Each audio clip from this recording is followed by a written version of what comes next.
요한복음 5장 22절에서 29절 말씀 신약성경 150면에 있습니다. 한 절씩 교도하겠습니다. 아버지께서 아무도 심판하지 아니하시고 심판을 다 아들에게 맡기셨으니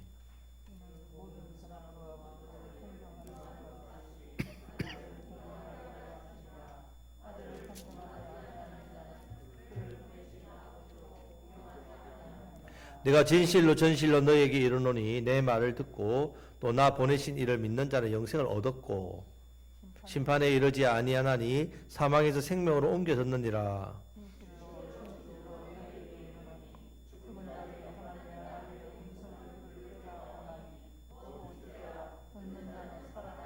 아버지께서 자기 속에 생명이 있음같이 아들에게도 생명을 주어 그 속에 있게 하셨고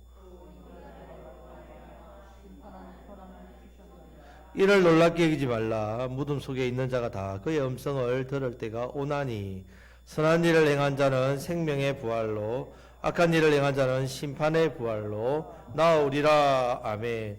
자, 우리 지난주에 이어서 예수님께서 하나님 아들 되심을 증거하는 내용, 지난주 첫 번째 증거를 했고 이제 두 번째 증거가 나옵니다. 첫 번째 증거는 뭐냐? 21절에 보면 하나님께서 생명의 주인 되셔서 죽은 자들을 일으켜 살림 같이 됐습니다. 그러니까 예수님께서도 이제 영적으로 죽어 있는 사람에 대해서 예수님이 원하시는 자를 살릴 수 있는 그런 권한을 받았단 말입니다. 자, 그래서 예수님을 통해서 죽은 영혼이 살아나기 때문에 예수님은 하나님의 아들이십니다. 자, 이것이 첫 번째 증거였습니다. 자, 두 번째 증거는 무엇인가? 22절 말씀을 다 같이 읽겠습니다. 아버지께서 아무도 심판하지 아니하시고 심판을 다 아들에게 맡기셨으니 했습니다. 자, 이제 하나님 심판하지 않고 아들에게 맡겼다 했는데 신명기 1장 17절을 보면요. 심판은 하나님께 속했다 했습니다. 너희가 재판할 때 외모를 보지 말고 기천을 차별 없이 듣고 사람의 낯을 두려워하지 말 것이며 스스로 결단이 어려운 일이 있거든 내게로 돌리라. 내가 들으리라. 자, 다른 말로 말하면 심판은 하나님께 있단 말이에요. 심판하는 것은. 자, 로마서 12장 19절에서도 원수 갚는 일은 내게 있으니 내가 갚으리라. 하나님께서 원수 갚는다 했습니다. 자, 재판, 심판, 원수 갚는 거 다 미시팟이랍니다. 미시팟이라는데 이 재판, 심판, 원수 갚는 것은 누구에게 속했다고 보지? 하나님께만 속해 있다는 말입니다. 그런데 이것을 이제 하나님 심판하지 않았죠. 22절에 아버지는. 그리고 심판을 누구에게 맡겼다고요? 예수님께 다 위임하셨다는 말입니다. 그래서 27절 말씀에도 보면 또 인자됨으로 말미암아 심판하는 권한을 주셨다 했습니다. 인자됨. 예수님이 이 땅에 오신 일. 자, 그래서 이전에는 하나님께서 다 심판하셨고 원수 갚는 것이 다 하나님 손에 있었는데 이제 우리 개인의 심판, 말세의 심판, 천년 대환란의 심판, 모든 심판을 이제 누구가 하신다고? 누가? 예수님이 하신다는 말입니다. 그래서 마태복음 28장에 보면 하늘과 땅의 권세를 내게 주셨으니 예수님께서 이 권세를 받았다 했습니다. 이제 예수님이 심판하시려면 심판하고요. 지옥 보내시려면 지옥하고 천국에 영생을 얻게 하시려면 예수님이 영생을 얻게 하는 이 권세를 아버지 하나님으로부터 다 받았단 말이에요. 그래서 예수님이 하나님의 아들이라는 증거입니다. 심판이 이제 예수님 손에 있기 때문에. 그러면 예수님이 왜 이 권세를 받았느냐? 바로 순종했기 때문에 27절 말씀에서 인자됨으로 이 말씀은요. 예수님이 우리를 위해서 사람의 모양으로 성육신 하셔서 말씀을 순종하시고 그렇게 해서 십자가에서 인류를 구원하셨기 때문에 이 순종을 말합니다. 여러분 사람을 창조할 때 하나님 로봇으로 만들지 않았습니다. 자유의지를 다 주셨죠. 그러다 보니까 자유의지를 가지고 하나님 형상대로 살기를 원했지만 인간이 사탄의 유혹에 넘어져서 타락했다는 말입니다. 타락했더라도 하나님은 택한 사람들을 살리기 위해서 창세전부터 계획하시고 우리를 위해서 예수님을 십자가에 죽이심으로 작정하셨습니다. 이 일에 예수님이 순종하셨단 말입니다. 그래서 예수님이 모든 구원의 권세를 누구에게? 예수님께 주셨단 말입니다. 심판하는 권세도 누가 가지고 있다고 지금? 예수님이 가지고 있단 말이에요. 이것은 다 인자됨으로 인해서 하나님이 예수님이 성육신 하시고 십자가의 길을 가셨기 때문에 이런 뜻입니다. 인자됨으로 인해서 구원도 복도 심판도 이제 다 아들에게 위임해 주셨다는 말입니다. 이것이 예수님은 누구시라고요? 하나님의 아들이시라는 증거란 말입니다. 자, 이어서 23절 말씀 한번 읽어보겠습니다. 이는 모든 사람으로 아버지를 공경하기에 아들을 공경하게 하려 하심이라. 아들을 공경하지 아니하는 자는 그를 보내신 아버지도 공경하지 아니하니라. 아멘. 여러분, 우리가 하나님을 공경합니까? 안 공경합니까? 공경하지요. 그럼 왜 공경합니까? 하나님 왜 공경하세요, 여러분들? 자, 우리를 살려주셨기 때문이죠. 우리를 죄악 가운데, 엉망죄악 가운데 심판 멸망당해 우리 인생 마귀로부터 우리를 건져주시고 구원해주시고 은혜주시고 지금도 우리를 돌보시고 우리를 붙드시고 지키시기 때문에 우리는 하나님 아버지를 어떻게 한다고요? 공경하죠. 공경한다는 말, 경외한다는 말입니다. 여러분, 우리가 하나님 아버지가 어떤 분이시냐 한다면 당연히 공경한다는 말입니다. 그런데 이제 아들 예수님께 이 부분을 다 주셨다는 말입니다. 예수님이 이제 생명의 주인이고 예수님이 구원의 주인이고 예수님이 심판의 주인입니다. 다 왜 넘겨주셨냐 하면 이제 사람들로 하여금 누구를 공경하게 하려고? 예수님을 공경하게 하시려고 다 넘겨주셨단 말입니다. 여러분, 그런데 아들을 공경하지 않는 자들은 왜 공경하지 않을까요? 예수님을 공경하지 않는 이유는 바로 아버지를 공경하지 않았기 때문에 그렇습니다. 예수님을 믿지 않는 불신자이기 때문에 그렇단 말입니다. 그런데 그럼에도 불구하고 예수님 믿는데도 공경하는데 대충 하는 사람은 어떤 자입니까? 대충 하는 사람, 신앙생활 하는데 하나님을 공경하지 않고 예수님을 공경하지 않는 사람은 영혼이 더러운 마귀에게 사로잡혀 있어서 마음으로는 공경하고 싶은데 실제로 내 삶에서는 공경이 안 되는 겁니다. 그렇기 때문에 우리는 늘 깨어 있어야 됩니다. 말씀과 기도로 깨어 있어야만 내가 예수님을 공경하는 삶, 하나님을 경외하는 삶을 살 수 있습니다. 지금 우리가 올 새해를 시작하면서 여러분들 자신 한번 살펴보시기를 바랍니다. 작년 한 해 동안 우리가 하나님을 얼마나 공경하고 얼마나 경외하고 살았는지 그것을 여러분들 생각해 보겠습니다. 이것만 잘 살펴도요, 내가 건강한 신앙인인지 아니면 병든 신앙인인지 아니면 살아있는 성도인지 죽은 성도인지를 금방 알 수 있습니다. 내가 하나님을 경외하고 공경하고 있는지. 하나님 아버지를 공경하시기를 축복합니다. 우리의 구원자 되신 예수님을 공경하시기를 축복합니다. 자, 그래서 지금 21절 앞부분 22절에 보면 예수님은 두 가지 권세가 있는데 첫 번째는 살려주는 권세. 이것 때문에 예수님이 하나님 아들 증거고요. 두 번째는 어떤 권세? 심판하는 권세. 이것 통해서 하나님의 아들이란 증거입니다. 예수님은 하나님의 아들 증거 두 가지. 살려주는 권세와 뭐 한다고요? 심판하시는 권세가 예수님 손에 있습니다. 우리가 어떻게 해서 살아났습니까? 영생했습니까? 누구 때문에? 예수님 때문에. 우리가 천국 갔을 때 심판받지 않습니다. 왜 안 받습니까? 예수님 때문에. 이것이 예수님 하나님 아들 증거입니다. 그런데 23절 말씀은 24절부터 25절 말씀은 그럼 그 권세가 언제 나타나느냐 이 내용입니다. 우리가 예수님께서 내게 살려주는 권세와 심판하는 권세가 있으신데 언제 나타나느냐? 바로 예수님을 만나자마자 즉시로 나타납니다. 내가 예수님을 믿자마자 이 예수님의 권세가 내게 즉시로 나타납니다. 자, 26절, 27절 말씀은 21절과 22절 말씀에서 살리는 권세가 있다는 예수님, 또 심판하는 권세가 가지고 있다는 예수님 반복해서 설명해 주고 있습니다. 28절과 29절은 언제 나타나느냐? 바로 마지막 때 주님 재림하실 때 완전히 나타난다 이렇게 말씀합니다. 오늘 본문 말씀이 이렇습니다. 자, 그러면 그 권세가 언제 나타나는지를 먼저 보겠습니다. 자, 24절부터 25절 말씀을 다 같이 읽겠습니다. 내가 진실로 진실로 너희에게 이르노니 내 말을 듣고 나 보내신 이를 믿는 자는 영생을 얻고 심판에 이르지 아니하나니 사망에서 생명을 옮겼느니라. 아멘. 자, 지금요 즉시 살리시고 즉시 심판에 이르지 않게 하신다는 말씀을 하고 있습니다. 우리가 살아나려면 다를 수가 없습니다. 하나님 예수님 말씀을 들어야 되고 말씀이 들어가는 것보다 더 중요한 게 없다는 말입니다. 믿음은 반드시 말씀을 들으면서 납니다. 죽은 영혼이 사는 길은 말씀을 들을 때밖에 없습니다. 자, 그래서 요한복음 6장 63절에 보면 살리는 것은 영이니 육은 무익하니라. 내가 너희에게 이런 말은 영이요 생명이라 했습니다. 그러니까 말씀을 들을 때에 영혼이 살아나는데 여기서 말씀 하나님은 누구십니까? 예수님이란 말입니다. 이것을 강조하는 거죠. 하나님 말씀을 듣는다 할 때는 이런 글에 있는 이런 책에 있는 기록된 글이 아니라 말씀 하나님, 바로 예수님을 통해서 어떻게 해요? 우리 영혼이 산다는 말씀입니다.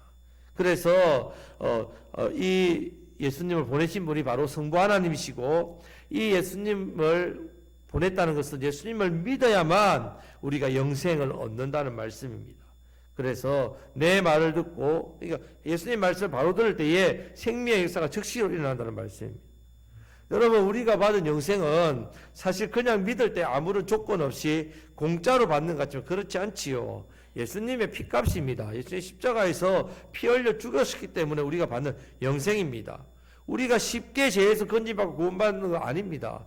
예수님께서 이 어려운 십자가 길을 가셨기 때문에 우리가 거저 받는 것처럼 보이는 거지, 그럴 때로 죄 용서는 그냥 되는 게 아니란 말입니다. 그래서 예수님을 믿기만 하면 영생을 얻었고 심판에 이르지 않는다고 하셨고, 믿지 않는 자는 벌써 심판을 받았다라고 표현합니다. 믿지 않는 자는. 자, 왜냐하면 예를 들면 이렇습니다. 어떤 사람이 절벽에서 떨어졌습니다. 떨어졌는데 겨우 나뭇가지 하나를 붙들고 있습니다. 떨어지면 나뭇가지를 잡았어요. 행운이죠. 절벽에 떨어져 바로 죽는데 나뭇가지 잡았습니다. 행운입니다. 그럼 살겠습니까? 어떻게 되겠습니까? 좀 있으면 떨어져 죽죠. 이런 모습이 죽은 거나 다름없다면, 여러분, 예수님을 믿지 않는 자는 이미 심판을 받았다 이 말은요, 아직 심판 안 임했는데요, 이미 심판을 받았단 말이에요. 이런 의미입니다. 죽었다는 말이에요. 죽은 것이 다름없다는 말입니다. 그래서 요한복음 3장 18절 말씀에 보면 이런 말씀입니다. 그를 믿는 자는 심판을 받지 아니하는 것이요. 우리가 이미 지금 영이 살아서 지금 영생하고 있지 않잖아요. 우리 죽잖아요. 하지만 이미 어떻게 해요? 영생을 소유했단 말이에요. 천국 가면 이미 영생을 우리가 누린다는 확신이란 말입니다. 그래서 그런 믿지 않는 자는 왜 심판을 받아? 이미 받았다. 이미 그들은 예수님 믿지 않기 때문에 심판을 이미 받았거나 마찬가지란 말입니다. 자, 우리 주변에 여러분 예수님 믿지 않고도 잘 사는 분들 있죠? 저 사람은 예수님 안 믿는데 너무 잘 살아. 아닙니다, 여러분. 죽기 일보 직전이란 말이에요. 이미 심판이 앞에 눈앞에 있다는 말입니다.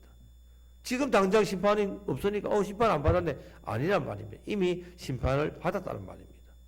여러분, 자기 스스로 이런 부분 잘 안다면 사람이 내가 심판받아 망할 인생인지 내가 예수님 믿고 구원받은 인생인지는 여러분 스스로가 너무 잘 압니다. 그렇기 때문에 우리는 복음을 전해야 됩니다. 이미 심판을 임한 사람들에게 복음을 전해야 됩니다. 왜냐하면 그 사람 복음 외에는 살 희망이 없기 때문에 그렇습니다. 복음 말씀을 들으면 성령님께서 그 안에서 역사하셔서 죽은 영혼이 다시 살아납니다. 심판받을 영혼이 삽니다. 영생을 얻고. 심판받을 영혼이 용서받고 지옥 백성이 천국 백성이 된다는 말이에요. 이것이 언제 일어난다고요? 예수님을 믿는 적시로. 적시로. 이 중요합니다. 자, 25절 말씀을 다 같이 읽겠습니다.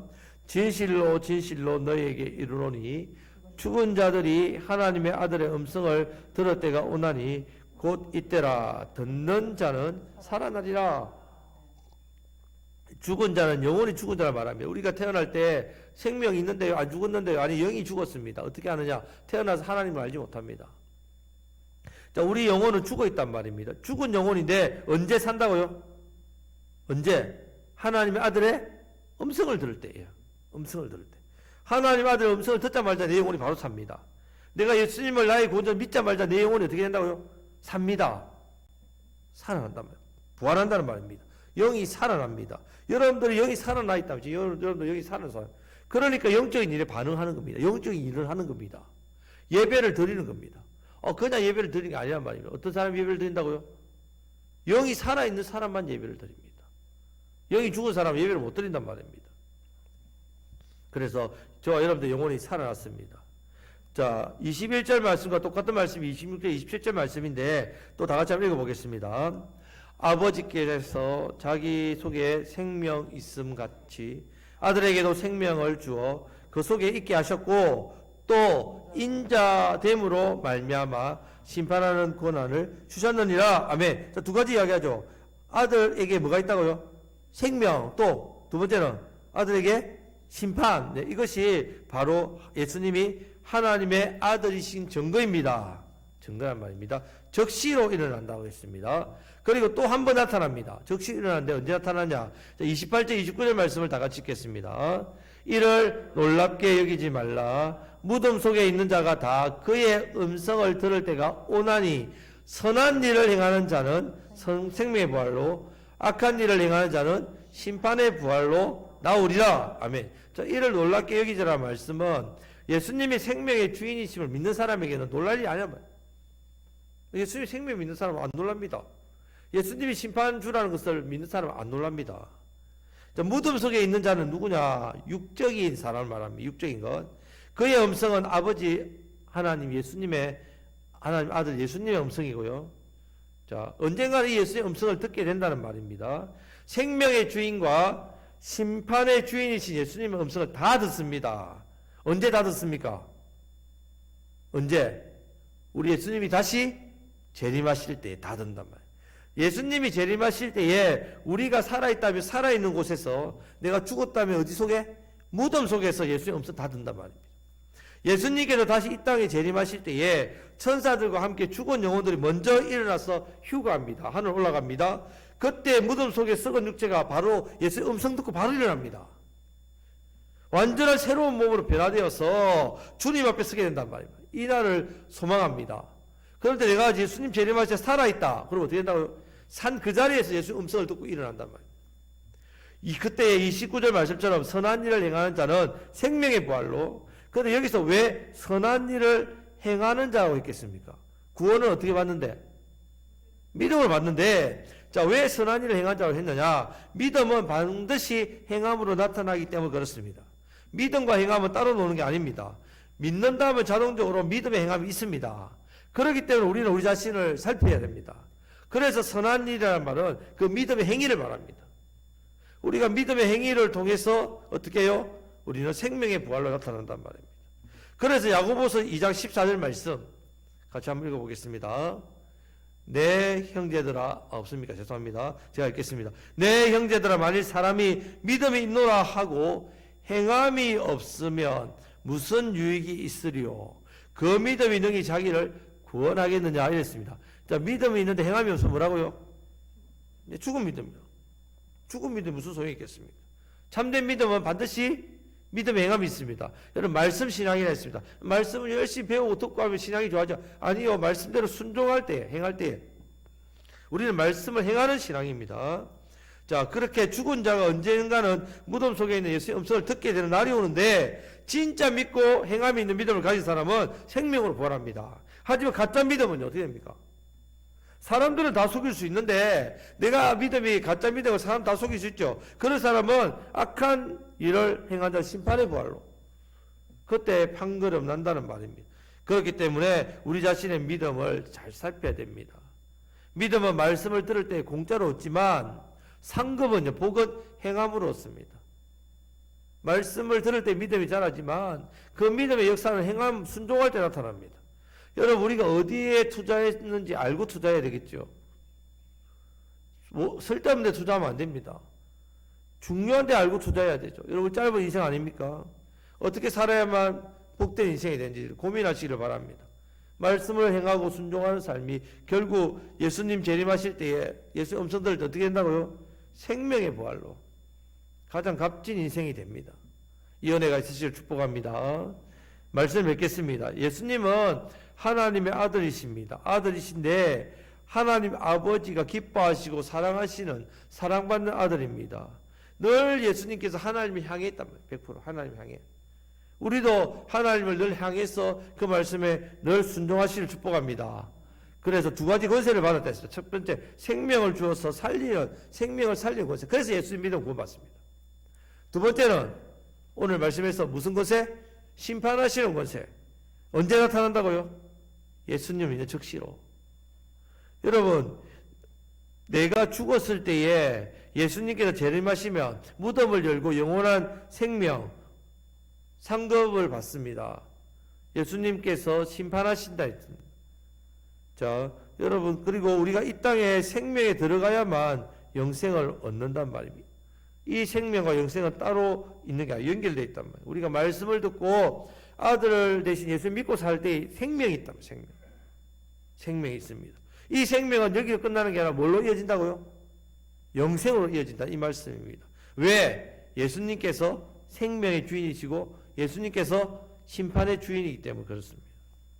그래서 예수님을 통해 죽은 영혼이 살아납니다. 살아나서 죽은 영혼에게 생명의 주인이신 예수님, 우리가 살아나서 이제 생명의 주인인 예수님 어떻게 되겠습니까? 죽은 자들 향해서 전해야 됩니다. 이것이 가장 복락이고 가장 큰 상급입니다. 우리를 통해서 지옥 갈 영혼들이 천국에 가게 되는 역사들이 올 한 해도 넘쳐나시기를 우리 주님의 이름으로 축복합니다. 아멘. 이 시간